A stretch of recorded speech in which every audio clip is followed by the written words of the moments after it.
Hello and welcome back to CIE 2026, where we are leveling up with our fantastic new guests. Welcome to the Leveling Up panel with how to launch your career beyond collegiate. Today, here I am joined by two amazing guests from very different backgrounds, but I'm going to let them do most of the talking here. So, first off, I want to start off with you, Justin. Right, you've had a long career so far. Getting into the esports scene, why don't you give us a little bit of an introduction to yourself? And as a special question too, what's your favorite kind of cheese?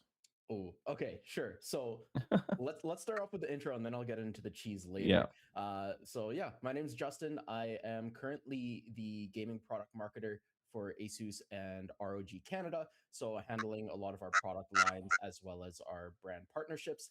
And before this, I jumped around a bunch of different companies, mostly related to the gaming scene. So from anywhere from obviously esports, but also game dev, project management, everything in between. And all of that happened because of my time at UBC Esports. So shout outs to everybody over at UBC.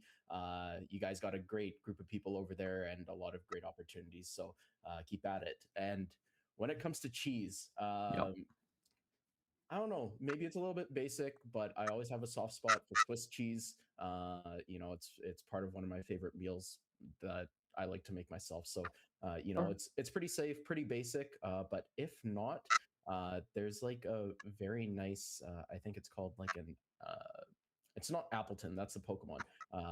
But there's a really nice like kind of fruity nutty cheese from a very like specialty place back in Vancouver. So it would probably be that one. I'll know it when I see it, but the name's escaping me right now. All right. I am writing that down, and that will come back to us later. But how about you, Robert? So a quick introduction, and then your favorite cheese. I'm gonna start off with cheese. All right. Cool. Yeah, I'm not a big cheese fan unless it's melted. It's Ah. kind of, it's kind of weird. Yeah. But cheddar, just really, really basic, like for like a ham and cheese toasty. Reminds me of college a lot. Uh, Question about myself, man. I started back in esports in 2011, back when Wow. StarCraft was really big. Worked with pro players, moved into like along the way, Dota, Smash, eventually kind of like fell into League in 2015. My introduction into like full time esports is different than most people, but was on Immortals, FlyQuest, Misfits, Immortals again. Now I am currently the performance coach for G2. Over the years, I've done the performance coach role, head coach role, general manager role, director of esports role. Plenty of hats, plenty of different sombreros. Yeah, it's been pretty amazing so far. Wow. Super, super successful. I'm glad to hear that you've been, transitioning through all these roles really well. Like that the sombreros do look good on you. Um, Sometimes at the and same. yeah, yeah. And G2 Valorant been pretty good, having a pretty good season so far. I'm not too much of a Valor guy myself, but I do pop in from time to time, and they look like they're doing great. Yeah, I was not a Valorant person. Plenty of years in League, and then moving over to Valorant. Yeah. Uh, that clip of Cadrill not knowing what's going on in the Valorant clip, that was actually me. But like, I think now after being involved and seeing all the scrims and everything, it's a little bit more like, oh, I actually know what's going on now. But yeah, it's been really good. The G2 guys obviously are like insanely talented. The management and the org are great. So it's not like they were ever struggling before I got in. So yeah. Yeah, pretty good. And so I want to transition us on to our next topic. Now, Justin, you did mention directly UBC Esports. How did your collegiate experience transition into that post collegiate world that you jumped into? I mean, I guess the better question is how didn't it affect it? And like, when I actually sent in my application to UBC, that was the very early days of UBC building their esports program. And when I joined the university in 2014, I really made it a mission on my orientation day to, seek out the booth on campus when they're introducing all the clubs, and just be like, hey, what you guys are doing is super cool. I want to be a part of it.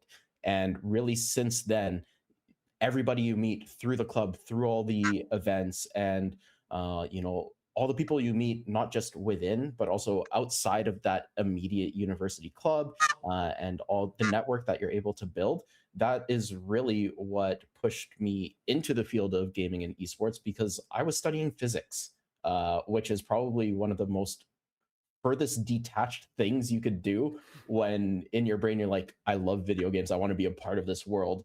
Yeah. Naturally the mindset is, oh, I'm going to look into things like business administration degrees, marketing, and that kind of thing.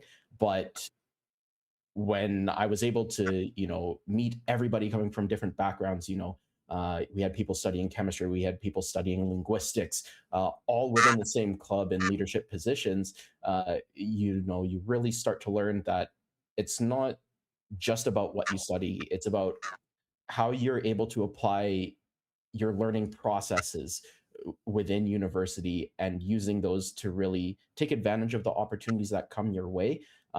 And also fortunately enough for me, I was very much in a time where esports was in its infancy and people were looking for people who understood the industry and had a big passion towards pushing it forward and growing it. So, once it was kind of like being in the right place at the right time with the right people.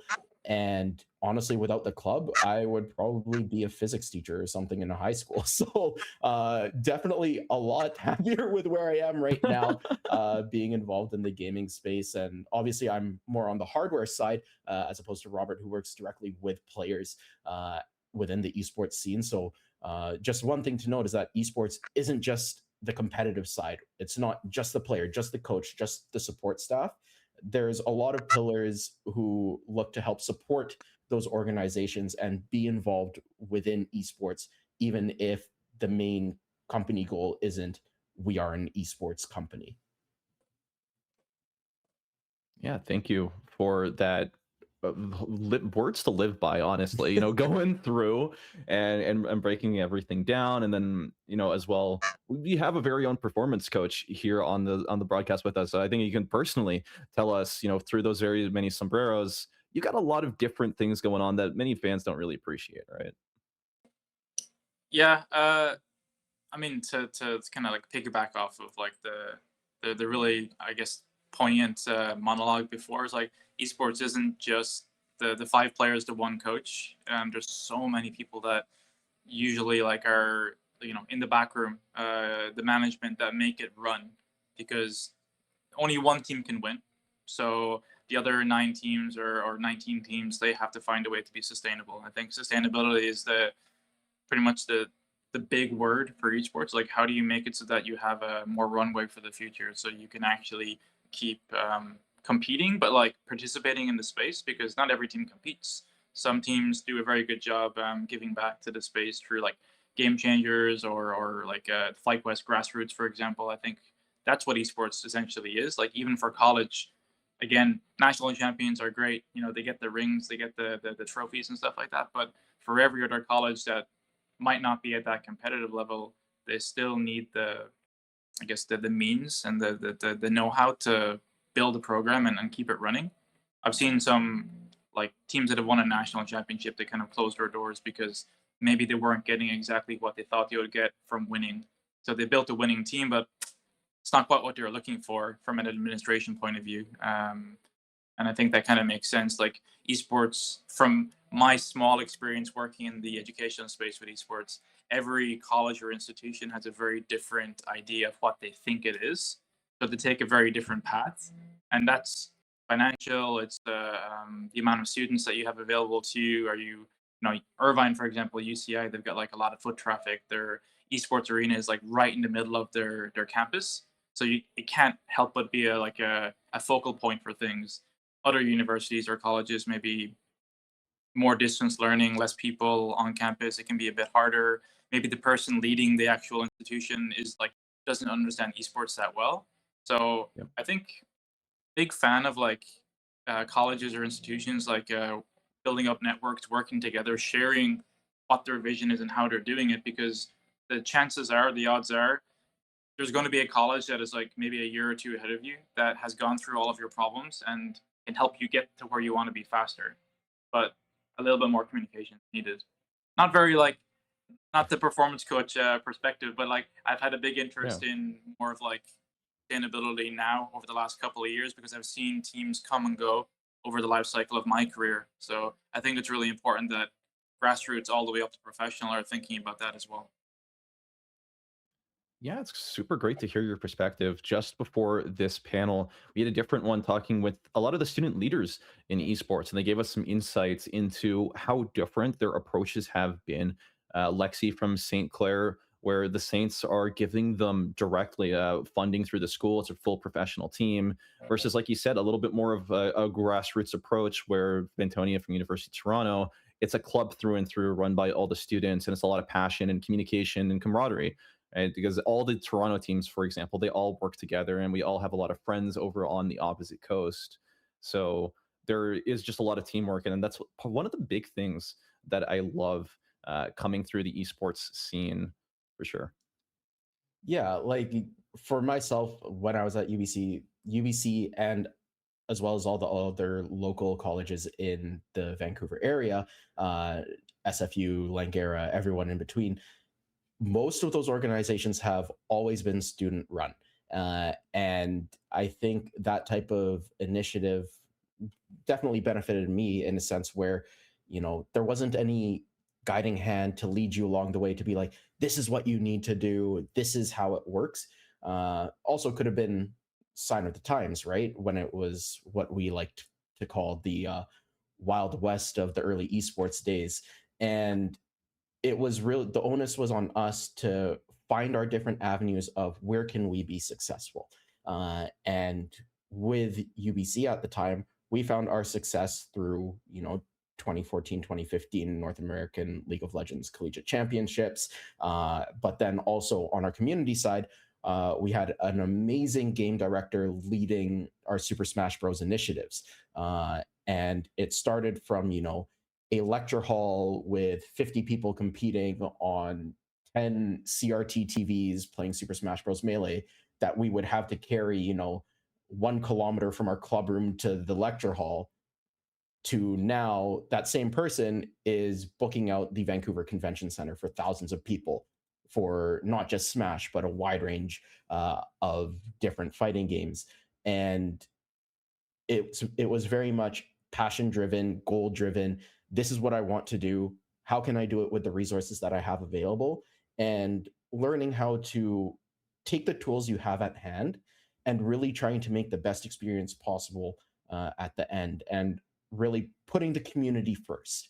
Now, when I also look at a lot of institutions that do have these dedicated esports programs, there's also a lot of benefit there because you're getting people who have been through those trenches, been through the best and the worst, the highs and the lows and the roller coasters that is the postgraduate esports career life.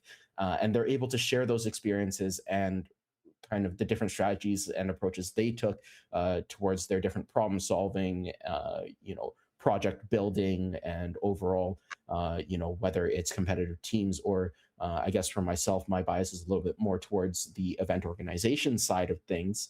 Um, there's always something that can and will go wrong. And it's really about how you really take that on the chin and figure out ways to use that to your advantage and springboard it into something that honestly sometimes is better than what the initial plan was.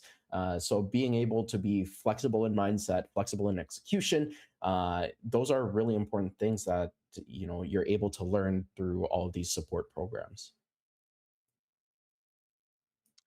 Yeah, that's really, really solid. Being able to roll with the punches and get your way, pick yourself back up, because especially in an environment as diverse as esports, you never really have like a pinpoint accurate idea of where you're going to end up. It's not like I'm going to school for an engineering degree and I know exactly the kind of genre of job that I'm going into after that. You got to do a little bit of thinking on your feet. Um, so as you guys were finishing up school, how did you guys figure out what role you wanted to take up? I can jump in first, and I think Sure. for me, it wasn't. I'm going to be completely honest. I still think that I'm not 100% sold on like, hey, this is where I want to be for the next 50 years of my life before I retire, because the industry always changes. And through kind of self discovery and self learning, and something as small as maybe a new game coming out and then completely popping off in the world of esports, you might find different sets of interests as you grow up. And you know those are all different opportunities where you can approach it with the mindset of, this is what I really want to do. And as weird as this might sound, a lot of it comes down to luck. So for me, when I was in school, I was actually offered to join a startup company doing a whole bunch of esports event organization, and kind of, as Robert alluded to earlier, wearing a plethora of different sombreros all the way throughout. And when you're joining a startup team, uh, if you're unable to wear at least 5 sombreros, you're going to be a little bit hooped. There's a lot of different challenges you're going to face with these companies from their infancy all the way through their adulthood. And just kind of being in the right place at the right time with the right people. What you're able to control is kind of, how do you create those opportunities for yourself? And that's really one thing I will always stand by, is it's important to communicate with everyone, not just stick to your own internal circle of, you might have, you know 1, 2, 5, 10 close friends who you consider in your circle, and stick to that. It's important to jump into the deep end sometimes, because you never know who you're going to meet, what they're going to offer you. And even if you're working part-time in a retail store completely detached from the world of gaming and esports, like, even for myself, my first job, I was selling cell phones and selling contracts to people. And you never know the people you're going to meet, whether they're coworkers or customers coming in who have a great experience talking with you. Next thing you know, they might shoot you an email and say, hey, when we were talking the other day, you mentioned this thing. A funny story. Guess what I'm doing? And you know, it's about creating those opportunities for yourself. And if your goal is to work in esports, fantastic. It's always great to have that end goal set for yourself, but don't be afraid of trying things outside of that industry, because ultimately you're still going to learn, what experience is like in the professional world, in the corporate world, understanding structure, hierarchies, approval processes, things as mundane as how to submit a Salesforce ticket or finish a Jira transfer, and things like that. As boring and as mundane as that might sound, those are all going to be very key and tangible skills when you end up eventually in the world of esports with an organization who uses those systems, uses those services. And your day to day is going to be a lot easier when you go up to them and say, hey, guess what? I've used Jira for 5 years doing this. I have this personal passion and knowledge for your company and what you're looking to execute. I can put those two and two together and really be the best solution for you guys to achieve more than you already have. Yeah, marketing yourself is such an important part of this. The freelance sphere, talking to the right people. You touched on so many of the points that I wanted to hit throughout the stream, and we're only 15 minutes in, but you're spot on. You're hitting all the right marks. Talking to people, meeting people. I've met so many people that I would consider really really close friends now, and it started off randomly. One of them I met. I was walking through Toronto, and they asked me for directions, so I walked with them and I showed them the way to get to the subway. And we ended up chatting because I noticed on their phone they had like a picture of T1 on it. So we struck up conversation. We talked about League for a bunch, and then we exchanged discords. And now suddenly we're talking here a ton. They actually got me into a gig casting for SFU. So yeah, you never know where those conversations strike next, and I think you've absolutely hit the nail on the head when it comes to speaking out of your comfort zone, going out and chatting with people. Mm. Yeah, no, like, that's always been something I found very admirable. And like, even if you're volunteering at a local event that your college club is running, um that's where you meet the most endemic people.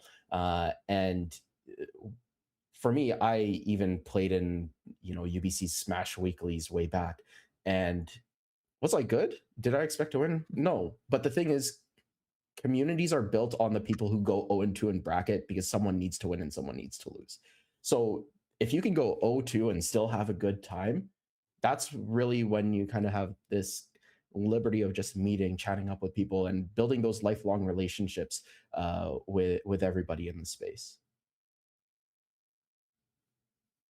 Yeah, and Robert, so I want to sort of string you back into the conversation a bit, right? You wearing so many hats, you don't really go to a degree to get a spot as a general manager or to do some of the things that you've done. Like, how do you find yourself in those positions? I guess the term luck, right, came up Yeah, previous. Literally the same for me. yeah, I think back when I started, there wasn't many people doing what I was doing. I think I was like the first full time performance coach. Like, I guess maybe in any game I can think of, but it just made it easier, right? Because I was a novelty, right? I was something that I said to you guys before. I just tell them to, hey, sleep 8 hours, and they're like, wow, this guy's a genius.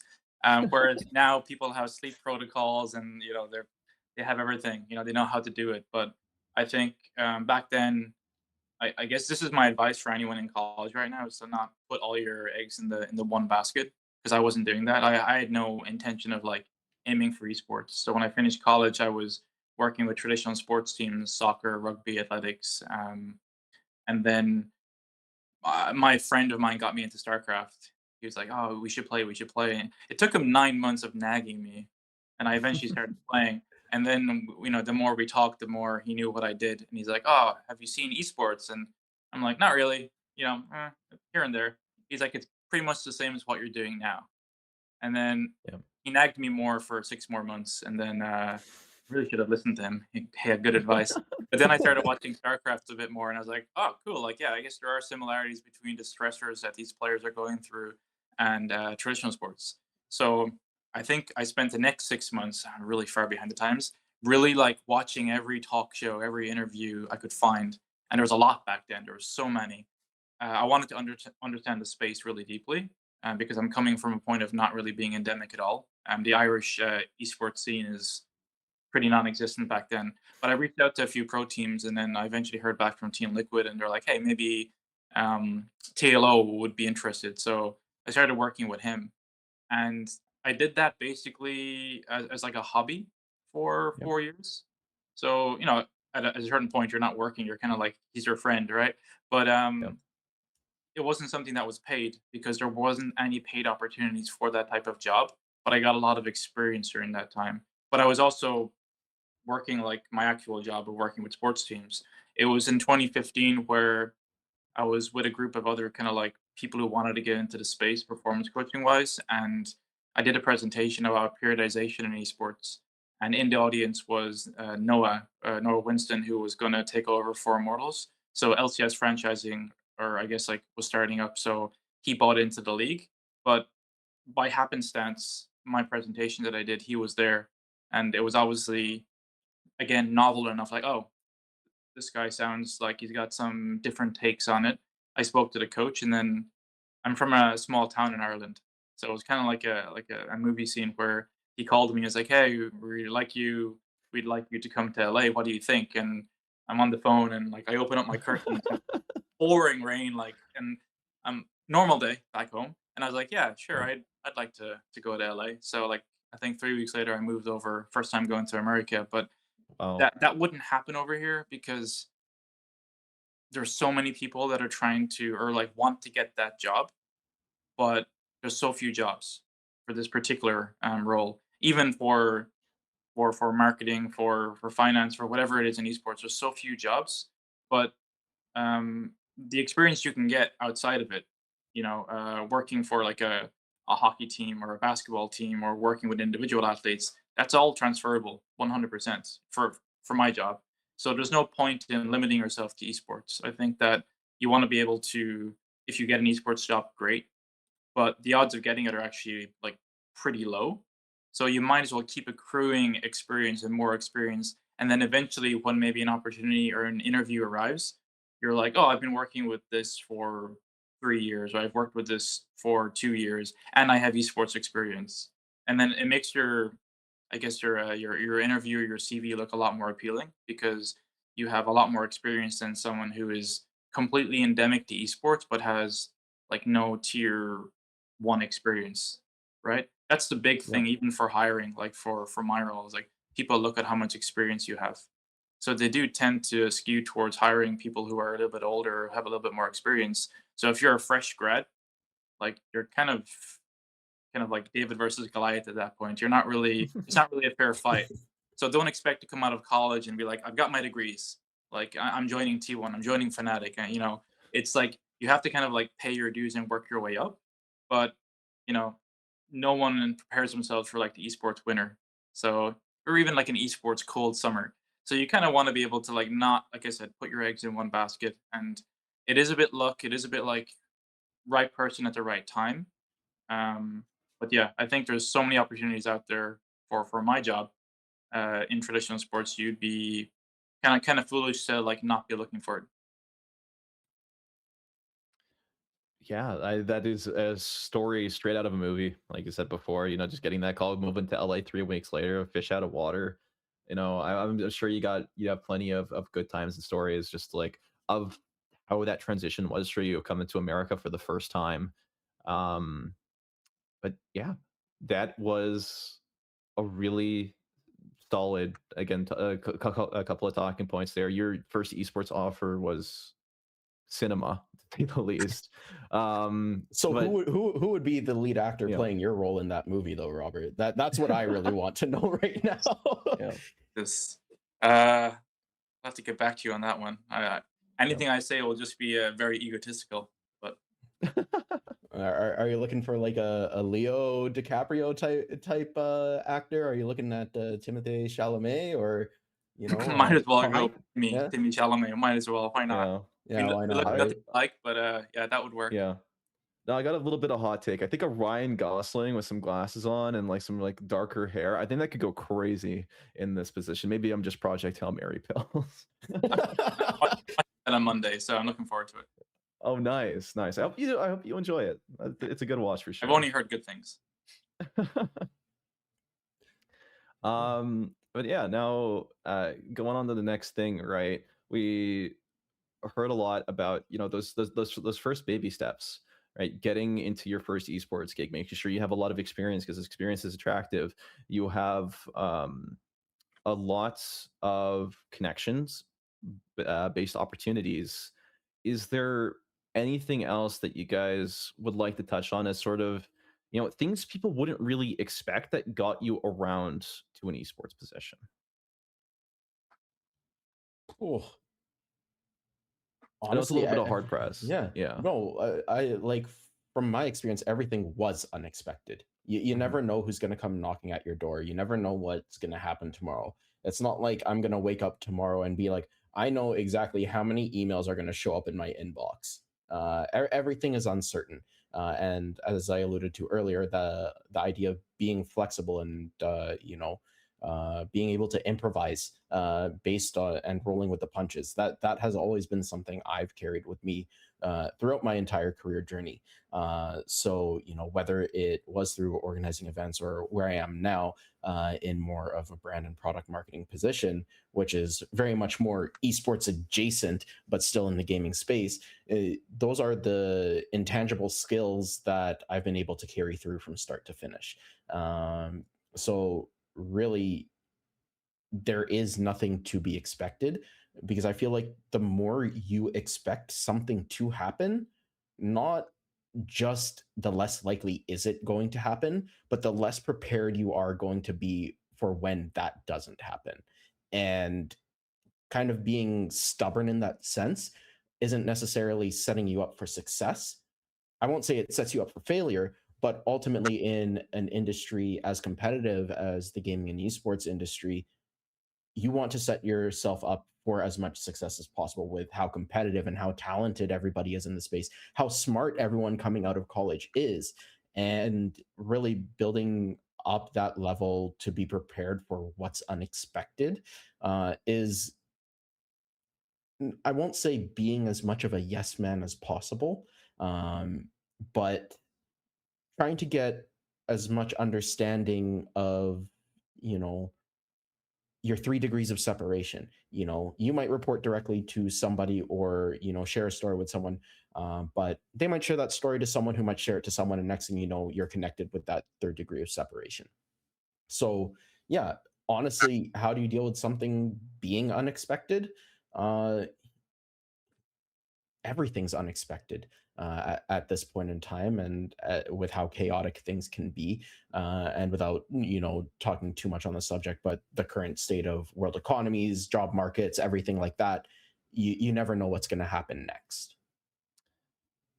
Yeah, it's like, I don't know, some small time writer, maybe Shakespeare said this, but the only thing that's constant with knowledge is the more you know you don't know.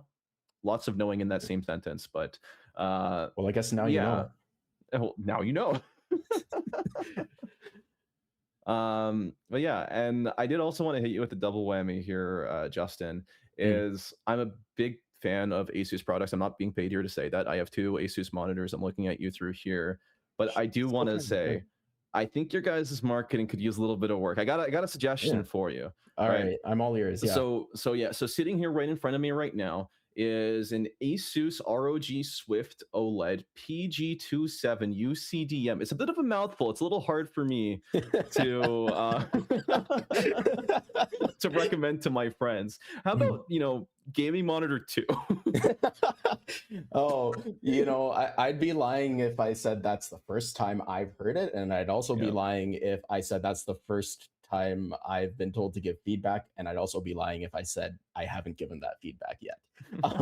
So there is kind of like a naming convention scheme behind it, but if you did want the short form version, it's an ROG Swift OLED monitor, right? Rolls off Yeah. the tongue a little bit Yeah. nicer there. That whole letter number sequence, that actually is, without revealing the industry secret here, but it's kind of like a code name for all of the tech specs. So each letter and number Okay. actually has a significant meaning in the actual product name. So for example, you said PG27, I know that's a 27-inch monitor, right? So that's kind of the methods to the madness of that naming convention. But Yeah. at the end of the day, it's still an ROG Swift OLED. Okay. Thank you. Thank Mm. you for that insight. I didn't really connect the dots at least that way with that long string at the background. I thought you guys were just crazy. I thought you guys liked doing that for fun.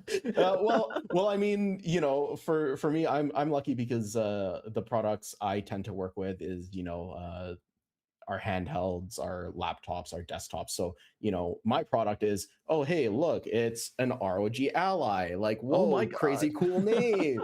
Like, that's a little bit easier to remember than, PG27. I think you said it was like a Q4 or something like that. Almost there. I'm gonna Yeah. give that to you. You got most of it right. Yeah. Yeah. Yeah. So yeah, no, it's definitely something from the marketing side where, once again, this isn't technically esports related, but it's once again a skill you learn and develop. And when situations and feedback like that happen, you can treat that as a personal project where it's like, hey, I have this proposal. Here's the reasoning. Here's, this is going to trigger some people's business schooling degrees. Here's your SWOT analysis of why it's good or bad right now. And then really build that into something where, you have your problem, you have your hypothesis, you have your work to find a solution, and then you have your end results, right? And no matter what industry you work in, uh, every industry will find value in someone who can identify a problem, propose a solution, and then execute, execute, execute. Once you execute, the results will come naturally, for better or for worse. Sometimes it's good, sometimes it's not. And honestly, don't be discouraged if it's not the results that you're looking for. People often look for someone who's, you know, falls down and just gets back up, right? Um, and as Robert said, there can only really be one winner in a tournament, and the same thing happens in kind of, I'll say, the blue collar side of the esports industry. There will always, nothing will ever be perfect. You need to identify those problems, be creative, find solutions, and then execute, execute, execute. And then once you've executed and you have those results, those things will eventually end up as a part of your own personal portfolio. So for me, when I joined Asus about 2 years ago, I was super excited to hear that, one of my first major projects was going to be the ROG Xbox Ally launch for the Canada market. And for me, it was intimidating because it's like, hey, we are in the handheld market competing against, Steam Decks and all of these other competitors. But now we have the burden and the pleasure and privilege of having someone as much of a staple in the gaming community as someone like Xbox. So now I have this giant cloud on my shoulders, like, ooh, you're responsible for our success and Xbox's success now. So, get creative, take those risks, not mindless risks, mind you. Take those educated risks based on the knowledge and experience you've developed over your time. Uh, you know, Dating as far back as elementary school, high school, when you started your university studies, every single project you volunteered on for your university esports club, every single event you've led at your university esports club, everything from start to finish. If you're not learning at least one new thing a day, make that extra effort to learn something new every single day. Maybe even something as mundane as, hey, did you know that platypuses are a mammal that lay eggs, right? If that's not something you knew, well, congratulations. Now you know something new. And who knows whenever that knowledge is going to be, beneficial to you. Maybe, you know, you're at a trivia night with your friends, it's match point, and they ask a question, name a mammal that lays eggs. Well, now you know, right? And you never know when the smallest piece of information is going to come in handy. So don't be afraid to make those educated risks and really build that portfolio. Build that portfolio with your projects, even if it seems small to you, it could be big to somebody else. Yeah. Thank you again so much for the wisdom. I do appreciate that so much coming from both of y'all. Is you have so much to speak about the practicality about living in these positions, and it's less so of, I mean, I'm just gonna say it straight up. It's less so that cookie cutter BS that you sometimes get, where it's like, yeah, this is great, as everything is awesome, and you'll find out when you get there that things might not be as green as they were from the other side. Um, but unfortunately, that does lead us towards the conclusion of the panel here today. It has been an absolute lovely time talking to both of you. If you guys want to give your final shout outs, where can people find you? If you got any interesting projects coming up, you can feel free to shout them out. I'll start with you, Robert. Yeah, no, I had a great time talking on the panel. I appreciate the invite. Was trying hard to make it work into the schedule, so it was good that we could be flexible. We have VCT still happening right now for G2. So we're playing NV tomorrow, so you can watch that. If you want to add me at Coach Yip, YIP on Twitter. I usually come out with good educational content when I'm not busy. It's a bit dry at the minute, but I'm gonna get back on that horse a little bit more. Awesome. I'll make sure to definitely drop a follow. Yeah, and first, best of luck for your match tomorrow, Robert. I know I'll for sure be tuning in just to see the fruits of your labor and everything there. And just for myself, yeah, you can reach out to me, Twitter, Jamalris, or even if you want to add me on LinkedIn, stuff like that. I have very much an open door, open message policy. So, I'm always happy to help and, help grow the next generation of professionals in this industry. So yeah, like anything to shout out. Well, I mean, check out our products, right? Yeah. It's really cool to kind of be the engine that a lot of these competitors get to work with, and you even for yourself, Spaffles, like you're literally using our stuff right now. So Yeah. to me, it just brings a smile on my face just to hear all these stories. Like, oh, this is really cool that you're getting to do this. So I guess last thing I want to shout out is, happy 20th anniversary ROG. This is our 20th anniversary this year. Woo! So keep posted to a lot of the global and regional ROG social media accounts to, things that I can't talk about quite yet, but we do have a few exciting things coming up in the next couple of weeks here. Yeah, I do want to echo that last sentiment. It's like it was really cool. Like I got goosebumps. Like when you told me, like, oh, we were approached and we were told that yeah, we're doing a collab with Xbox, this massive force in the gaming sphere, and that you are the one that gets to herald it. And from my perspective, I've seen a lot of reviews. I like kind of keeping up with the tech world, so I'm like, oh my god, this piece of tech that like everybody's over, and a lot of people treat as like this whole just you know a force that sort of exists and there's not really much behind it, and then you go and meet some of the people, it's really a big difference to come at play. But you know, thank you all so much for watching. That is how you level up your game into the esports sphere, and that's how you get that cheddar, that Swiss or melted cheddar. Perhaps I knew it was coming around somewhere there Yeah, towards there's the the end. I got callback. There's you. the callback. But no matter what you choose to call it, I hope you all have a wonderful career graduating out of collegiate and going into the world. And I'll be paying attention to you guys wherever you go. Thank you so much for watching. Have a wonderful day.